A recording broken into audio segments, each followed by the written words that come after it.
How you guys doing? Welcome to Country Mash. Today we're talking about the ultimate do-all AR-15 optic setup.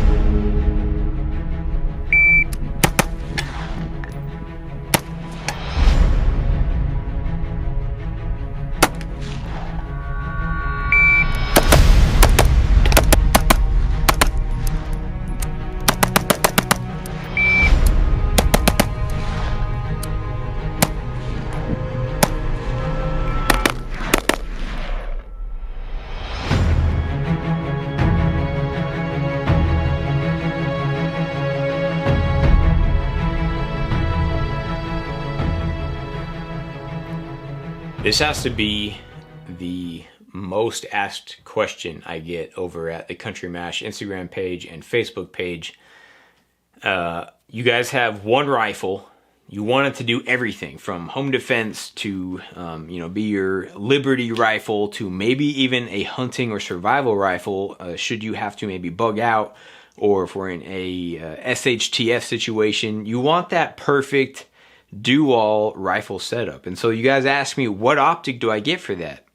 Obviously, everyone's answer, most people would reply, I should say, it really depends. Even though you want it to do everything, it still depends on other variables, like where you live, kind of environment you have, what your budget is. There's a lot of variables. And so today I'm going to talk about using the broadest paintbrush I can find, draw out what I think is the ultimate do-all optic setup. You guys already can see it right here, but I am going to talk about the reasons why. I will briefly go over some specs and details, not too deep, but just a little bit on the ACOG and the RMR Red Dot that I have. But first, before I get into that, those of you guys who have seen my Trijicon MRO review, I'm sure you guys can imagine I have zero relationship with Trijicon. I would love to. I love Trijicon products. I think they're probably one of the highest quality optic companies out there, among others, but they're definitely one of the top. I just don't like the MRO. But yeah, so I have zero relationship with Trijicon as of right now. However, the reticle in this ACOG is a primary arms reticle. And so primary arms did provide these optics to the channel. So just want to let you guys know that. But it is a Trijicon optic. They both are actually. But I have zero relationship with Trijicon. Now, let's talk about... Okay, first we need to understand that firearms and firearm setups are much like tools in the fact that every job requires specific tools. There is not one tool that can do every job. And so obviously we can always do our best to have, the multi-tool or, the most versatile firearm setup that we can have. And so while we strive to do that, it will be a jack of all trades, but a master of none. And so with that in mind, and I was trying to come up with the most balanced optic setup, and the ACOG with the red dot on top is kind of old school, but after really thinking about it and asking myself, if I had to bug out right now with my family and I might have to depend on this rifle for survival, for hunting, for defense, how would I want it to be set up?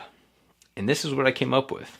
The Trijicon ACOG TA31 4 power with the ACSS Aurora reticle with the Trijicon RMR Type 2 red dot on top. Having it on top isn't necessarily what I'm going to talk about. I think just having an ACOG with a red dot in general is going to be what I'm more talking about. So I'll talk about those pros in the second half of the video. But first, let's kick it off by talking about briefly some of those specs and details of this setup. Now, this specific ACOG model is my preferred model for my go-to rifle. It is a TA31 ACOG with the ACSS Aurora reticle. It has 4 power magnification. This one is powered by fiber optics that gather surrounding light. And at nighttime, when there is no light or when it's dark, it's powered by tritium. And tritium, from my understanding, will actually glow for about 10 to 12 years is usually how long it's going to last. And then you would have to send it in to get it replaced. But one of the glowing features I like about this model is that the illumination does not run off of batteries. Like most of Trijicon's optics, this is made out of forged 7075 T6 aluminum, which is the same material that your mil-spec AR-15 receivers are made out of, so it is made out of a really, really tough aluminum. This model, like I said, has the ACSS Aurora reticle. If you guys want to check out how to use that reticle and want to see more details on it, I do have a dedicated video on that reticle, and I'll leave a link for that down in the description box. As of right now, the reticle on this model only comes in red and green. I have the red model, though I have another ACOG in green, and I like them both. I can't really say that I like one over the other. I think they both work great. The field of view is huge at 36.8 feet at 100 yards. And the eye relief, like most people talk about, is stated at 1.5 inches, which is pretty short, but is not problematic to me. The eye relief seems to be something that a lot of people use as a con for the ACOG. However, I do not see it that way at all. We will talk about that a little bit later in the video, but just want to throw that out there.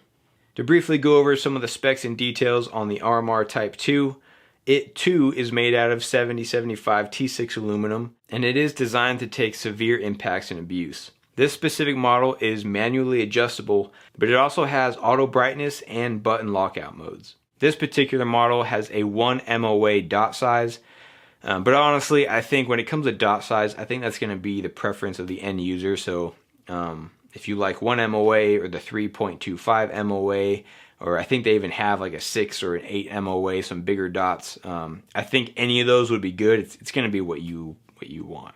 Going back to some of the details, this little guy is waterproof down to 20 meters, which is super impressive. And Trijicon claims that it has a 4-year battery life at the medium setting when it's in an environment with around 70-degree temps. So the total weight on this whole package, including both optics and both of their mounts, my scale is telling me around 16.8 ounces, which is pretty lightweight. So now that we got the boring specs out of the way, let's talk about why. Why the Trijicon ACOG, the TA31 with the ACSS Aurora reticle, and why pair it with a red dot? Like, if it is old school, why not go with an LPVO, a 1:6, a 1:8, or even, we got 1:10s now. We got people running 1:10s with aimpoint T2s canted off to the side, and a lot of people are doing that, and some people think that is the most versatile setup, and it could be. I'm not saying this is perfect, and I'm not saying this is the answer, but from my thoughts, my experiences, this is the ultimate optic setup, and I would much rather have this than a 1:10 with a red dot canted off to the side. So we're going to talk about why. So the first reason why the ACOG TA31, why this model doesn't need batteries. Like I was talking about, this thing is powered by surrounding light to illuminate your reticle when you have light, and if it's dark, it's illuminated by tritium that glows non-stop for like 10 to 12 years. That's awesome. You don't ever have to worry about checking your batteries or turning it on, turning it off, whatever the case may be. That's a huge selling point for me when it comes to a versatile dual optic. If I had to bug out, if I had to use it for self-defense, I like that. I like that feature a lot.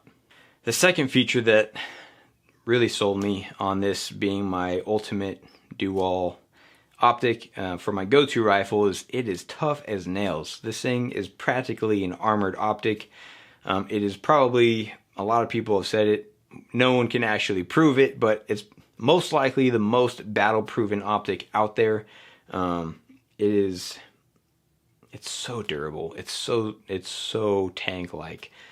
Yet it weighs nothing, which kind of brings me into the third feature that is really attractive to me, is that for as tough as this optic is, it is super lightweight compared to all the other options out there. I have some really nice LPVOs that are pushing 30 ounces, like getting close to 2 pounds with an ultralight mount.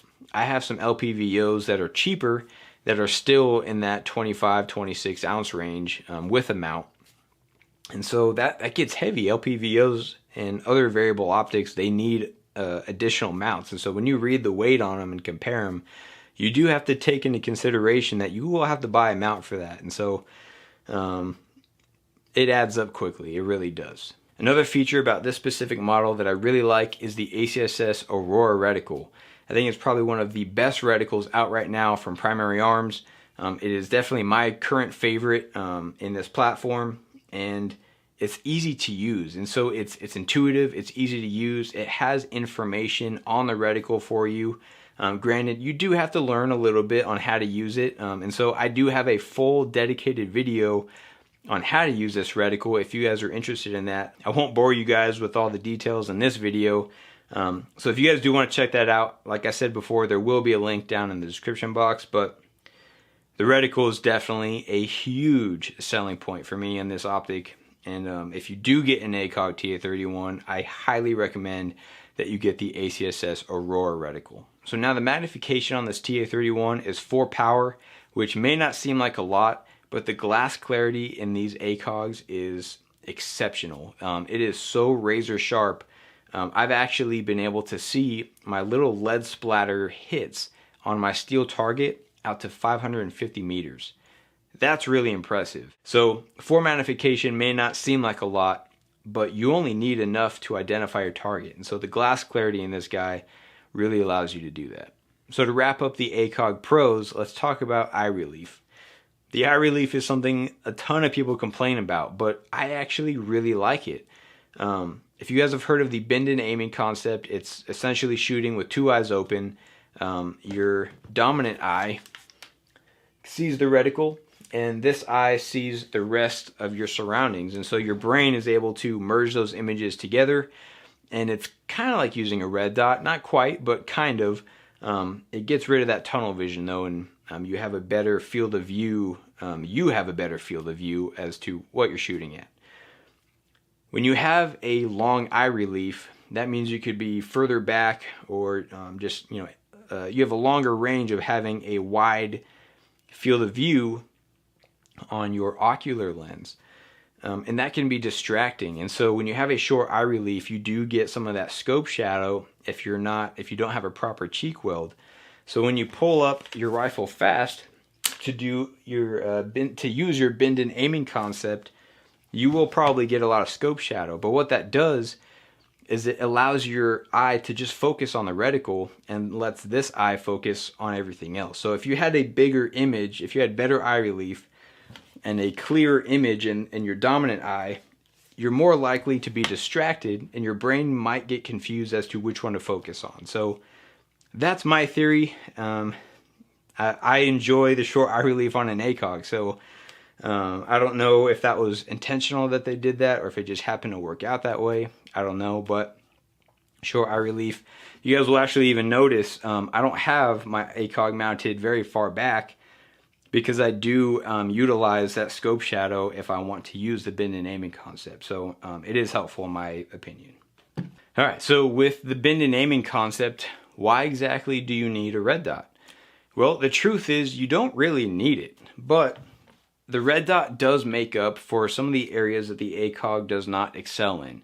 So one of the first things that comes to mind is if you're shooting into a bright area, but you yourself are in a dark area, the illumination on the ACOG, the way it's designed, it's just not going to work, because during the daytime, this lights up with ambient light, the reticle lights up. If you're shooting out into a bright area, so you're looking out to a bright area, but you yourself are in darkness, you're not going to gather enough light to illuminate that reticle. And then the tritium in there, it isn't going to be enough to illuminate the reticle in order to show up with a bright background. So having a red dot on top does give you the option to have a bright illuminated reticle while being in a dark area looking into a bright one. Another pro of having a red dot is that it allows you to be more precise at close ranges. So you do have the bend-in aiming concept to use with the ACOG, but at close ranges, because you have two different angles merging. You have two images that your brain's merging together, but those images are coming from two different angles. And so what ends up happening is your point of aim is actually more left than where your point of impact is going to be. So if I was aiming at a bullseye with the bend and aiming concept, right at the bullseye, my impact is actually going to hit a little bit to the right. That's for a right-handed shooter, that is, using my right eye as my dominant eye. Obviously, the height over bore might give you some other complications, but depending on the zero that you choose to go with, you can compensate for that and mitigate some of that variation. Also, with having a red dot, you're able to shoot from more awkward positions. I do suppose that is one negative of the short eye relief of the ACOG, is that it is hard to get a good sight picture if you are in an awkward position. So having a red dot on top, or any red dot, it could be canted. Again, having it on top isn't necessarily what I think is the best idea. Having it on top is something I'm experimenting with, but having a red dot in general does allow you to be able to get a good sight picture in a lot more situations without having to worry about bad angles and stuff like that. And lastly, it's a backup optic. It's a secondary optic. So do you need to have it? No, but it weighs essentially nothing. At least the RMR Type 2 from Trijicon weighs maybe an ounce or two. So it doesn't hurt to have it. Now obviously budget comes into effect at that point where you're like, it doesn't hurt to have it. Well, I still gotta, buy the thing, and I get that. But this is, the ultimate dual AR optic setup video with, no budget in mind. This is what I personally would go with. This specific rifle right now is my go-to rifle. It may not remain that way. So the whole 16-inch, this is a 16-inch rifle, compared to other barrel lengths. I'm not going to get into that. But when it comes to my optic setup, I know I would reach for the TA31 ACSS Aurora with a red dot, whether that be on top or canted. I still personally have to play around with that. But it's one solid setup. So hopefully this was helpful to anyone out there who has that one rifle and says, I just want to have this thing set up and dialed for anything. Keep in mind, this can do a lot, but again, it's jack of all trades, master of none. So there will be compromises in some areas, but man, it's pretty hard to find those compromises. This is a sweet setup and I really love it. I have a lot of optics and I could choose from a lot of optics. If I had to grab one and hit the road, this is what I would grab. So hopefully you guys found this video helpful or entertaining at the very least. That wraps up today's video, guys. I hope you guys enjoyed it. If you did, go ahead and hit that like button. Thank you to everyone who has subscribed to the channel. You guys seriously rock. I love all of you guys. I hope you guys have a great rest of your day, and I'll see you next time.